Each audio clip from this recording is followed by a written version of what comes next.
Mr. Speaker, I had an opportunity to represent Senator Medhu and Senator Thangwa when they were attacked at Gonda. And we went together to the office of IPOA. We took the vehicles there.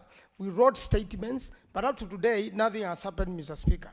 And police brutality is in the increase. And in fact, Mr. Speaker, I do dare say, there is no way police can act in that manner, several occasions, terrorize, people in churches, terrorize people on the roads, terrorize people in a gathering, and the Constitution allows freedom of speech and freedom to gather. Mr. Speaker, there is a big problem, and we are hoping that no more killings will happen in political rallies. We saw what happened in Kitengela the other day. A very innocent young man killed by a police officer.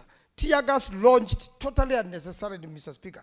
They may be wanting to spend the tear gas they have so that they can buy others, because we know there are people procuring tear gas in this country, but it should not be to the expense of people dying, Mr. Speaker. The biggest responsibility the President has, and is a Minister for Interior, is to protect the lives of Kenyans. That is the most important thing, and I do agree with the people from the north.